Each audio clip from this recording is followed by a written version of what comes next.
Hello. Now we are going to talk about the lambda expressions. So what is the lambda expressions? So lambda expression is nothing but a function. Again, to create a lambda function, you just need to use a lambda keyword. Here we are saying lambda. Then here this x is the parameter of the function. So here in this functions, we are giving one parameter, that is x, and then we are returning x square. So here we do not need to define any function, we do not need to give any function name. We just need to say lambda, then again pass the parameter after the colon.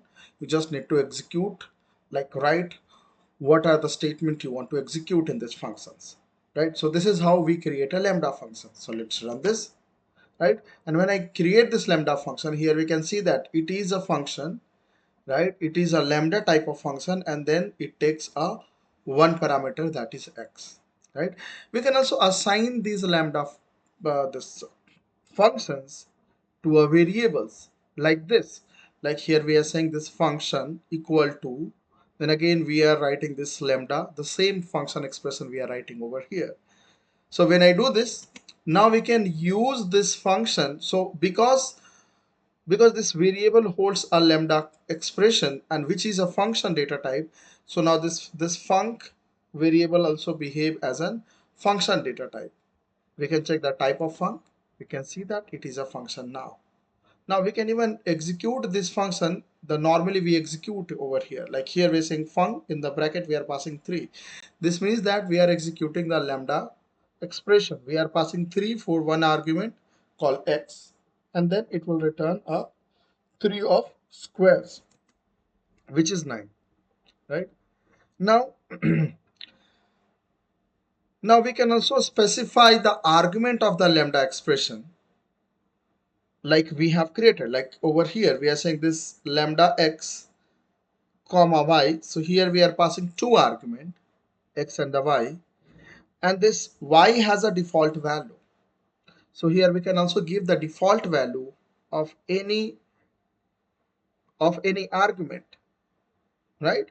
So here we have this y value as in 10, and now it is returning x comma y. So whatever the value, so again this function needs only x parameter, which is a default, and then it will return in the form of tuple. Let's run this.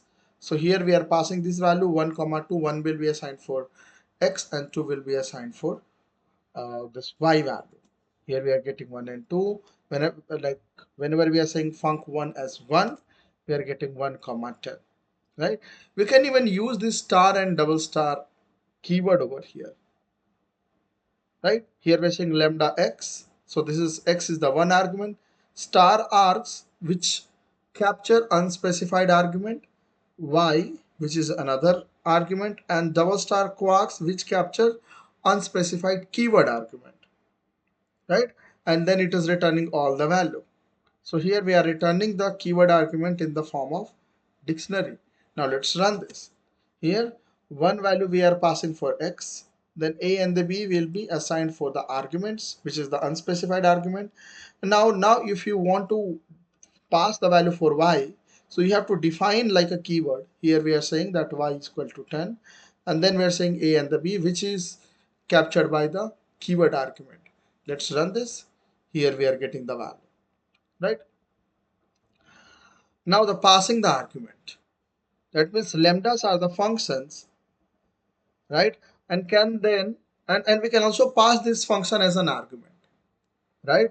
So here we have, like here we have defined this function apply func, which takes one argument as a simple value, and then the other argument can behave as a function. So fn stands for the function over here. So here we are just giving the name, and now this apply function will return fn of x, or here we are calling this function and passing the same x argument. Let's understand this. So how we can apply this? So here we are calling this apply func. Now this x value we are passing is for x, and then this lambda x and x square is nothing but a function. So here when you run this function, it will execute the lambda function by taking 3 as an argument. Let's run this. Here we are getting 9 as a value. Here we are getting the cube, right? Now we can even make this more generic. Like here we are saying that, so first is the function, and then we are passing args and quarks. So here we are passing unspecified argument and unspecified keyword argument. Now if you run this function, this will execute this function, and then these two arguments and the keyword will be captured by this first function over here. So this will behave like a more generic. So first you have to execute the function, and then you need to pass the keyword and arguments both. Right, let's run this. Here we have this function. This is a function now. 1 and 2 we are passing for the keyword. So again, we can even omit this, like if you do not have any value for this keyword, you can even omit this. So here we have this 1 and 2 is just for the argument value. Right, again same as over here. This 1 is for argument, and then y equal to 2 will be held by the keyword over here. Right, let's say this again. We have this lambda function this, which takes argument and take the sum of the argument, and then we are passing 1 2 3 4 5. So here this 1 2 3 4 5 will captured by the arguments, and this is the value we are passing. So this lambda function can handle any number of argument. Now earlier we were defining the argument over here also and over here also, but now we are not defining how many argument we want. So it can handle any number of argument, right? So this is the output we are getting. Again, we do not even need to create lambda function. You can even find, or you can even pass the predefined function, like we are passing sum function, which is the predefined in a Python, right?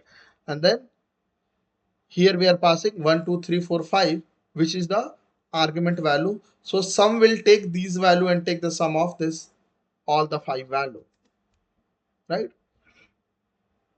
No, we can even create another function and pass this function into the apply function, into the another function. You do not like this statement does not have to be a lambda function and the predefined function. You can even create a user, you can even pass the user defined function over here, right? So here we are creating a multiply function which takes 2 argument, and then we are using this multiply function over here. Now the same as here we are using lambda functions. So now I guess all of you know how the lambda expression work. Thank you very much.